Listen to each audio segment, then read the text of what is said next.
This episode of The Memory Palace is brought to you by Article. We are big fans of Article here at The Memory Palace.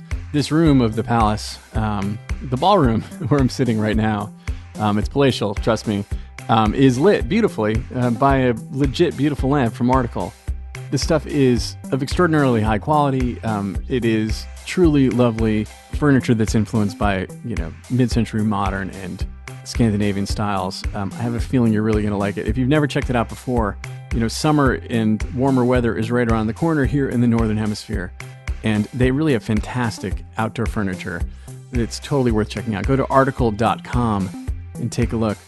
The stuff looks great, and it is made with all these outdoor-friendly materials like teak and acacia wood and granite and galvanized steel and rattan. And it comes to you with a flat delivery fee of $49, regardless of what you're buying and how big the order is.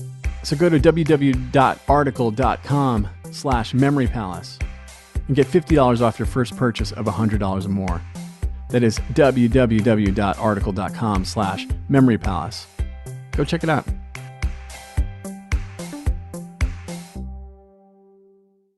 The Memory Palace is brought to you by Rate Marketplace. If you're a homeowner, did you know it takes just minutes to see if you're eligible to save up to $4,000 a year? Rate Marketplace is a home financing engine that uses a fast and easy online process. With Rate Marketplace, you can drop the paperwork and in a few minutes get a custom mortgage solution from your phone or computer. If you want to get started and see your savings at ratemarketplace.com/memorypalace. That's ratemarketplace.com/memorypalace. They are an equal housing lender. MLS number 1137890. This is the Memory Palace. I'm Nate DiMeo. The guards rolled their eyes as they let the strange woman through the gates of Libby Prison. Elizabeth Van Lew was used to that sort of thing. Since she was a girl growing up in Richmond, Virginia, long before it became the capital of the Confederacy in 1861, people called her an odd duck. She was so headstrong and opinionated for a girl. And when she was marrying age, even though she was the daughter of a wealthy business owner, set to inherit a mansion in the center of town and a farm just outside, she had very few gentlemen callers. It seems her reputation kept them away. And when she was 25 and her father died, this odd, willful woman did something that confirmed to all of Richmond society that indeed she was a little nuts. She freed her slaves. And for the next 18 years, while the country went down the road towards civil war, Elizabeth Van Lew was the neighbor the people of Richmond would cross that road to avoid. She was the strange spinster who lived in the crumbling mansion, alone except for the black servants whom she paid.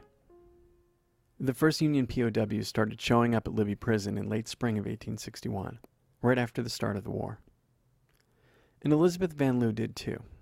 She arrived with cakes and bread and meat wrapped in cloth and books and Bibles for the prisoners. The guards decided to let her in. She was harmless. She was that woman they'd grown up calling Crazy Bet. Lately, she was the woman who didn't march in the torchlight parade to support the troops. She was the woman who'd talk about her ridiculous unionist politics when others were singing the praises of the new nation's new president. For that matter, she was the woman who talked politics at all. She had to be crazy. And as the war went on, she seemed even more so. She stopped brushing her hair. She didn't bother to mend her clothes. She talked to herself incessantly. She would weave when she walked down the road. And the guards would laugh. They'd call her Crazy Bet to her face. And they would wave her through the gates. On the last day of February in 1864, 3 years into the war, Union forces were set to move on Richmond. 500 soldiers, led by a one-legged colonel named Ulrich Dahlgren, set out to free their compatriots locked up in Libby Prison. But the raid failed. The Union forces miscalculated the depth of a stream, and they had trouble getting their horses across. And Dahlgren's men had to retreat. But Dahlgren didn't make it back with them. He was killed by a Confederate bullet. His body was stripped of its valuables, of his wedding ring, of the finger that wore it, and of his wooden leg, too. President Davis ordered that his body be buried under the cover of darkness in an unmarked grave a few nights later, which was bad form, and Davis knew it. So later, when Dahlgren's father, himself a rear admiral in the U.S. Navy, sent him a personal letter asking that his son's body be located and returned, the president agreed. But when the soldiers he dispatched to dig Dahlgren up opened up his coffin, it was empty. The whole thing was mysterious. Not just the case of the missing colonel. Something was going on at the prison. They had a prison break recently. Some prisoners, 60 of them, had escaped through a tunnel and then vanished. And then there was the raid itself. Why attack the prison at all? There were plenty of other targets. And why that night? Was it a coincidence that it was the same night the guards were transferring thousands of prisoners to a facility further south? Could the Yankees have known something? And then someone brought something up. Crazy Bet was at the prison every day. Now, she was crazy, and she was always talking to herself, but she was always talking to herself about overthrowing the Confederacy. Maybe this is something we should check out. Soldiers knocked on Elizabeth Van Leeuwen's door. She welcomed them in, let them search her house, and they didn't find anything. It was just a dusty old mansion, with stacks of books piled near the doors, and the soldiers grumbled and walked away, shaking their heads at the strange. And Elizabeth Van Leeuwen, her hair combed, her clothes proper, her manner not at all crazy, opened the door and invited Ulysses S. Grant in for tea. And the two of them, the future president and the neighborhood pariah, talked politics and swap war stories all day.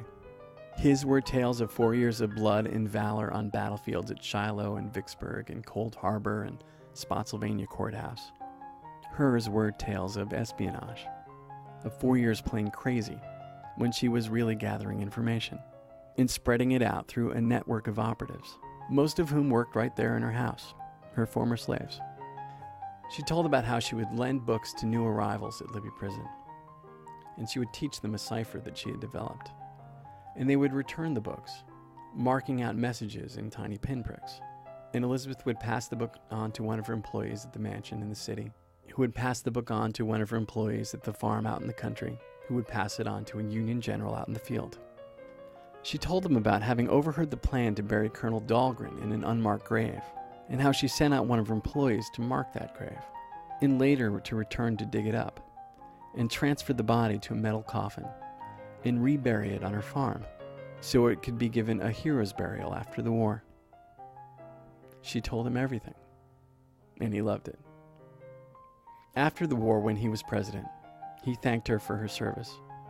She received a soldier's pension, and he put her in charge of the Richmond post office. She was good at delivering messages after all.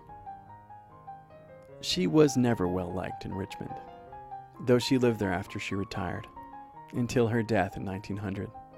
Just she and an unmarried niece, and 40 cats, as the crazy old lady up the street.